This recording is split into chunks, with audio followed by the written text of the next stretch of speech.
तो hello guys, आज के इस वीडियो में हम solo leveling season 3 episode 2 cover करने वाले हैं। अगर आपने सीजन 3 का फर्स्ट एपिसोड अभी तक नहीं देखा है तो जाके पहले वो देख लो। मेरे चैनल के प्ले स्टोर मिल जाएगा या फिर वीडियो का लिंक आपको डिस्क्रिप्शन में भी मिल जाएगा। वैसे हो सकता है कि ये एपिसोड आपको स्टार्टिंग में थोड़ा बोरिंग लगे, लेकिन आपसे एक रिक्वेस्ट है कि इस वीडियो को लास्ट तक जरूर देखना, क्योंकि लास्ट में एक बहुत ही जबरदस्त फाइट सीन है जो आप बिल्कुल भी मिस नहीं करना चाहोगे। चलो थोड़ा सा बता ही देता हूँ कि क्या होने वाला है। एक्चुअली जिन्हो की बहन के स्कूल में कुछ मॉन्स्टर्स आ जाते हैं जो वहाँ के स्टूडेंट्स को बेरहमी से मार रहे होते हैं। जिन्हा किसी तरीके से सर्वाइव कर रही होती है, लेकिन दूसरी तरफ जिन्हो एक डंजन में फंसा होता है और वहाँ से लौटने में उसे काफी टाइम लगने वाला था। और जब मॉन्स्टर जिन्हा पे अटैक करने वाले होते हैं तभी कुछ अनएक्सपेक्टेड होता है, लेकिन वो अभी मैं नहीं बताने वाला, आपको आगे इस एपिसोड में पता चल जाएगा। इसलिए स्टार्टिंग से लेकर एंड तक पूरा देखने ताकि कुछ भी मिस ना हो। एक चीज और, आप लोग वीडियो देख लेते हो पर लाइक और सब्सक्राइब करना भूल जाते हो, तो आज पहले ही वीडियो को लाइक और चैनल को सब्सक्राइब कर लो। आपके इस छोटे से सपोर्ट से मुझे बहुत मोटिवेशन। बिना टाइम वेस्ट किए शुरू करते हैं। सीजन 3 एपिसोड 2 स्टार्ट होता है और हमें यूएस के हंटर ब्यूरो का ऑफिस दिखाया जाता है। वहाँ मिस सेलर और माइकल डेविड से माफी मांग रहे होते हैं कि वो जिन्हो को अपने साथ लाने में सफल नहीं हो पाए। डेविड बोलता है, मुझे सॉरी वगैरह नहीं सुनना है, तुम बस ये बताओ कि तुम्हें जिस काम के लिए भेजा था वो पूरा हुआ या नहीं। अगर आप भूल चुके हो तो मैं याद दिला दूं, डेविड ने उन लोगों को भेजा था ताकि वो जिन्हो को अपनी पावर और ज्यादा बढ़ाने, मतलब अपग्रेड करने का लालच देके यूएस का सिटीजन बना सके। ये सब मिस सेलर के मदद से होने वाला था, क्योंकि वो किसी हंटर की पावर को और अपग्रेड कर सकती थी, लेकिन वो लोग फेल हो जाते हैं क्योंकि जिन्हो की पावर की कोई लिमिट ही नहीं होती। ये सब रिपोर्ट वो लोग डेविड को दे रहे होते हैं। मिस सेलर अब तक कांप रही होती है जो उसने जिन्हो के अंदर देखा था उसे याद करके। डेविड कहता है, अगर ऐसा है तो ठीक है, कोई बात नहीं, हम कोई और तरीका सोचेंगे। फिर डेविड माइकल को लेकर उसी बिल्डिंग के 24वें फ्लोर पर जा रहा होता है। वो माइकल से पूछता है, क्या तुम्हें याद है जब पहली बार एक एस रैंक गेट खुला था? माइकल बोलता है, हाँ बिल्कुल, वो कैसे भूल सकते हैं। उस डंजन ब्रेक की वजह से पूरा वेस्ट अमेरिका तबाह हो गया था। उस रेड में दुनिया के अलग अलग कंट्रीज के एस रैंक हंटर आए थे एकजुट होकर के हमारे साथ फाइट करने के लिए, लेकिन हजारों की संख्या में टॉप रैंक हंटर्स मारे गए थे और उनमें से सिर्फ 5 हंटर ही सर्वाइव किए थे और उन लोगों ने मिल करके बॉस को हराया था। तभी से उन 5 को नेशनल लेवल हंटर का टाइटल दिया गया था। वैसे आपको पता है कि उन 5 नेशनल लेवल हंटर में से एक इंडिया का भी हंटर है। अगर आपको उसका नाम पता है तो कमेंट में जरूर बताना। फिर हमें पता चलता है कि उस डंजन का बॉस एक ड्रैगन था जिसका नाम कामिस होता है। कामिस की फ्लेम इतनी खतरनाक थी कि उसको कोई भी बुझा नहीं सकता था। फिर डेविड और माइकल दोनों 24वें फ्लोर पर पहुंच जाते हैं। वहाँ एक बहुत बड़ा गेट होता है। जैसे ही गेट खुलता है हमें एक बड़ा सा रून स्टोन दिखता है जो कामिस का होता है। डेविड का प्लान होता है कि वो ये रून स्टोन जिन्हो को गिफ्ट करेगा और बदले में उसे अपने कंट्री का सिटीजन बनने के लिए बोलेगा। और वैसे भी ये रून स्टोन सिर्फ मेज टाइप हंटर ही यूज कर सकते हैं, तो ये जिन्हो के लिए बेस्ट था। फिर हमें कामिस की डेड बॉडी दिखती है जो लैब में होती है। हालांकि अब सिर्फ उसकी हड्डियां ही बची होती हैं। उसका साइज इतना बड़ा होता है कि उसके सामने इंसान चींटियां ऐसे लग रहे होते हैं। फिर सीन शिफ्ट होता है और हमें जिन्हो और जिन्हा दिखते हैं, जिनके बीच में थोड़ा भाई बहन वाला नोकझोंक चल रहा होता है। फिर जिन्हो जिन्हा को बता रहा होता है कि वो एक गिल्ड बना रहा है और उस गिल्ड का नाम सोलो प्ले रखना चाहता है। जिन्हा बोलती है, सीरियसली तुम्हें यही अजीब नाम मिला था क्या? और वैसे भी तुम्हारी एबिलिटी तो शैडो को समन करने की है ना, तो टेक्निकली तुम सोलो तो नहीं फाइट करते हो। जिन्हो बोलता है, हाँ बात तो तुम सही कह रही हो, लेकिन अगर सोलो प्ले नहीं तो क्या रखूं, तुम ही बता दो। जिन्हा बोलती है, आजिन गिल्ड कैसा रहेगा, जिसमें आ का मतलब मैं होता है और जिन का मतलब आगे बढ़ना। जिन्हो बोलता है, ये नाम बुरा नहीं है, और वो डिसाइड करते हैं कि वही नाम यूज करेंगे। फिर सीन शिफ्ट होता है और हमें चा दिखाई देती है जो अपने घर में होती है और बहुत ही ज्यादा शर्मा रही होती है, क्योंकि उसने लास्ट एपिसोड में कन्फेस कर दिया था कि उसको जिन्हो में इंटरेस्ट है। वो सोच रही होती है कि ये मैंने क्या कर दिया, कहीं जिन्हो मुझे पागल तो नहीं समझ रहा होगा, और काफी ज्यादा ब्लश कर रही होती है। फिर वो सोचती है, उसने मेरी जान बचाई थी तो मेरा इतना तो हक बनता ही है। लेकिन फिर उसके दिमाग में आता है कि टेक्निकली तो बिंगू ने मुझे हील करके मेरी जान बचाई थी। ऑलमोस्ट मरने वाली थी तब उसे एक आवाज सुनाई दी थी। वो आवाज बिंगू की होती है। बिंगू चा को बोल रहा होता है कि प्लीज जिन्हो को बता दो कि उसको अपनी पावर को लेकर के सावधान रहना होगा, और इतना बोल करके वो गायब हो गया था।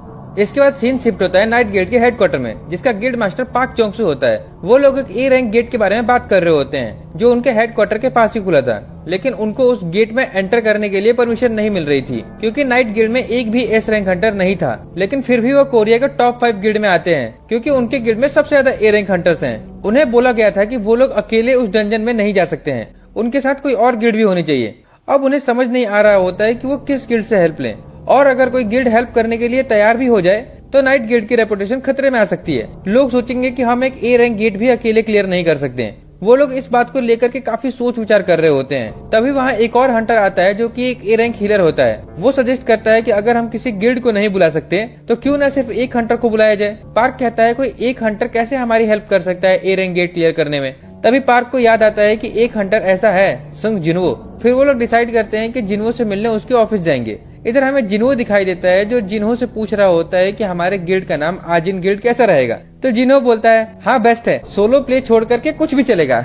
फिर जिन्हो पूछता है क्या हंटर चाबी हमारे गिल्ड में ज्वाइन करने वाली है। जिन्हो बोलता है नहीं, वो नहीं ज्वाइन कर सकती, मुझे किसी दूसरे हंटर की तलाश है। जिन्हो कहता है कि हंटर 4 से भी ज्यादा बेस्ट कौन हो सकता है। जिन्हो बोलता है मुझे ऐसा कोई हंटर चाहिए जो ट्रस्टवर्दी हो, जिसके पास हंटर लाइसेंस हो और जो गिल्ड के काम या डंजन में फाइट करने का इंटरेस्ट ना रखता हो। बेसिकली जिन्हो चाहता था कि वो बस कोई लो रैंक हंटर हायर कर ले फॉर्मेलिटी के लिए, जिसको गिल्ड के काम से लेना देना ना हो, क्योंकि वो चाहता था कि वो बस अकेले ही डंजन क्लियर करे। तभी उनका डोरबेल बजता है। जैसे ही वो गेट खोलता है उन्हें नाइट गिल्ड के मेंबर्स दिखाई देते हैं। वो एक वियर्ड सी फेक स्माइल दे रहे होते हैं। फिर उन लोगों को जिन्हो अंदर बुलाता है। उनके बीच में बातचीत होती है उस ए रैंक गेट को लेकर। वो बताते हैं कि उन्हें एंट्री परमिट नहीं मिल रही है, इसीलिए हमें आपकी हेल्प चाहिए। वो बोलते हैं वैसे तो बाकी एस रैंक हंटर्स को 10% रेट का प्रॉफिट से मिलता है, लेकिन अगर आप हमारे साथ चलोगे तो हम आपको 20% देने के लिए तैयार हैं। जिन्हो बोलता है मुझे 50% चाहिए और मुझे एक सिंगल एस रैंक हंटर की तरह ट्रीट करने के बजाय एक गिल्ड की तरह ट्रीट करो, क्योंकि मेरे पास जो शैडो आर्मी है वो किसी गिल्ड से कम नहीं है। और वैसे भी हम लोग अभी जस्ट अपना गिल्ड स्टैब्लिश किए हैं। जिसपे पार्क बोलता है 40% तक कैसा रहेगा, लेकिन जिन्हो बोलता है मैं यहाँ नेगोशिएट करने की कोशिश नहीं कर रहा हूँ। पार्क कहता है ठीक है, लेकिन डंजन के बॉस से आप ही फाइट करना। फिर उनके बीच में एग्रीमेंट हो जाता है। वो लोग बोलते हैं कि कल रेड स्टार्ट होने वाली है तो आप टाइम पे आ जाना। फिर वो लोग जाने लगते हैं। तभी नाइट गिल्ड का एक हंटर नोटिस करता है कि जिन्हो का शैडो हल्का सा मूव हुआ। वो पार्क को बताता है, लेकिन पार्क कहता है तुमने पीना तो स्टार्ट नहीं कर दिया, भला किसी का शैडो कैसे मूव हो सकता है। एक्चुअली जिन्हो ने अपना एक शैडो सोल्जर उनके अंदर छोड़ दिया था। फिर वो लोग वहाँ से चले जाते हैं। फिर जिन्हो भी चला जाता है अपनी फैमिली के साथ टाइम स्पेंड करने। अब नेक्स्ट डे रेड स्टार्ट होने वाली थी। नाइट गिल्ड पूरा रेडी होकर के गेट के बाहर जिन्हो का वेट कर रहा होता है, लेकिन जिन्हो अब तक वहाँ नहीं आया होता। वो लोग सोच रहे होते हैं कि कहीं वो लेट तो नहीं हो जाएगा, क्योंकि सिर्फ 5 मिनट ही बचे होते हैं रेड स्टार्ट होने में। इधर जिन्हो सोच रहा होता है कि आज मौसम इतना खराब क्यों है, लेकिन वो देखता है कि अब टाइम हो गया है जाने का। तो वो अपना शैडो एक्सचेंज यूज करता है और डायरेक्ट गेट के पास पहुंच जाता है। वहाँ बहुत सारे लोग जिन्हो को घेर लेते हैं और उससे सवाल करने लगते हैं, लेकिन नाइट गिल्ड के हंटर वहाँ आकर के जिन्हो को अपने साथ ले जाते हैं। फिर वहाँ पार्क आता है और बताता है कि आज के रेड का लीडर वो होने वाला है। फिर वो लोग गेट के अंदर जाने लगते हैं। अब फिर से सीन शिफ्ट होता है और हमें जिन्हो के बहन का स्कूल दिखाया जाता है, जहाँ कुछ स्टूडेंट्स को टीचर ने स्कूल के स्टोर रूम से आर्ट का सामान लाने के लिए भेजा था। जैसे ही वो लोग स्टोर रूम में जाते हैं, अंदर बहुत ही ज्यादा गंदगी होती है, क्योंकि वो रूम काफी समय से बंद था। तभी उन्हें उस रूम में एक डंजन का गेट दिखता है।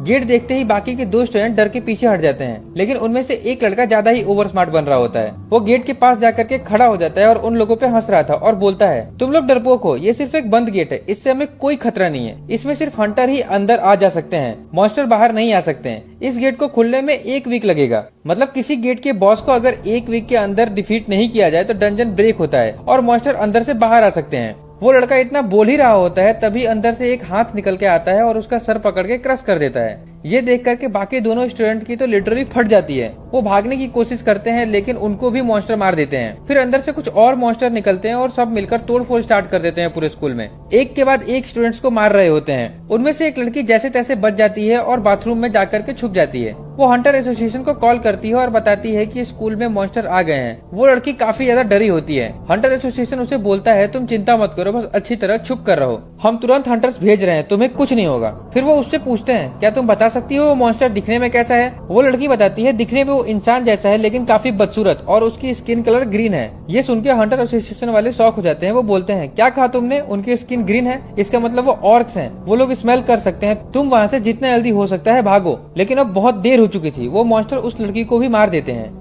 इधर हमें दिखाई देता है कि पूरे स्कूल में भगदड़ मच गई है। सारे स्टूडेंट स्कूल को छोड़ करके भाग रहे होते हैं, लेकिन अभी भी कुछ स्टूडेंट स्कूल में ही फंसे होते हैं। वो लोग क्लास में छुपे होते हैं और अपने आसपास जो भी वेपन मिल रहा होता है वो सब हाथों में लेकर के खुद को प्रोटेक्ट करने की कोशिश कर रहे होते हैं। लेकिन वो मॉन्स्टर्स एक के बाद एक क्लासरूम को क्लियर करते जा रहे होते हैं। एकदम लाशें बिछा दिया था उन्होंने पूरे स्कूल में।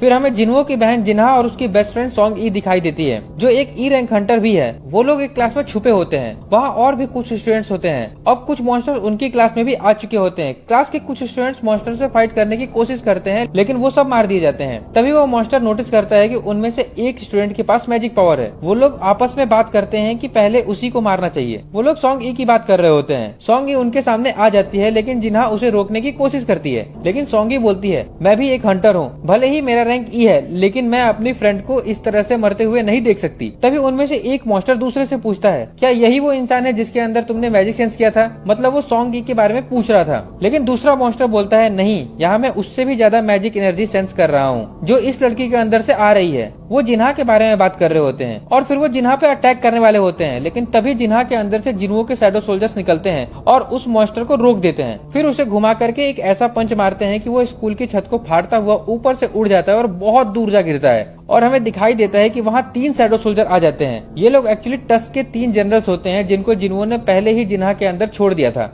लिटरली इस सीन पे तो मुझे गूज़बम्स आ गए थे, इवन अभी भी बोलते वक्त भी पूरा गूज़बम्स आ रहे हैं। अब सीन शिफ्ट होता है और हमें नाइट गिल्ड के हंटर दिखाई देते हैं और जिन्हो दिखाई देता है, जो लोग डंजन के अंदर जा चुके होते हैं। अंदर उनका सामना कुछ 2 सर वाले मॉन्स्टर से होता है जिसे नाइट गिल्ड वाले काफी आसानी से डिफीट कर देते हैं बिना जिन्हो की हेल्प लिए। फिर उनके सामने कुछ और मॉन्स्टर्स आ जाते हैं जो जॉम्बी जैसे दिखते हैं। जितना ज्यादा सोचा था उससे ज्यादा मेहनत लगने वाली है क्लियर करने में। फिर वो लोग नोटिस करते हैं कि जॉम्बी मॉन्स्टर्स हिल नहीं रहे होते हैं, सिर्फ एक जगह पे खड़े होते हैं। ऐसा नॉर्मली नहीं होता क्योंकि उनका नेचर होता है किसी को देखते ही अटैक करने का, लेकिन फॉर सम रीजन वो बस खड़े थे। इधर जिन्हो भी सोच रहा होता है कि मैं कहाँ फंस गया, मुझे लगा था कि हाई रैंक मॉन्स्टर्स आएंगे, शायद मैं कुछ ज्यादा ही एक्सपेक्टेशंस रख लिया। तभी जिन्हो को सेंस होता है कि इसने जो शैडो सोल्जर जिन्हा के अंदर छोड़े थे वो फाइट कर रहे हैं। जिन्हो समझ जाता है कि जरूर जिन्हा किसी खतरे में है। वो तुरंत सीरियस हो जाता है और पार्क को बोलता है मुझे एक अर्जेंट काम से जाना है, तुम लोग यहाँ संभाल लो। लेकिन पार्क बोलता है ये कैसी बातें कर रहे हो तुम, यहाँ पे इतने सारे हाई रैंक मॉन्स्टर्स हैं, ये हमारी टीम के लिए डेंजरस हो सकते हैं, हम लोग मारे भी जा सकते हैं, और वो हमारे बीच में एग्रीमेंट हुआ था उसका क्या। जिन्हो बोलता है ठीक है, एक काम करता हूँ, मैं यहाँ किसी को छोड़ के जाऊंगा जिसके ऊपर तुम उतना ही ट्रस्ट कर सकते हो जितना मुझ पर करते हो। आप लोग कमेंट में गेस करो जिन्हो किसकी बात कर रहा है। फिर जिन्हो बोलता है वो यहाँ सब संभाल लेगा मेरी जगह,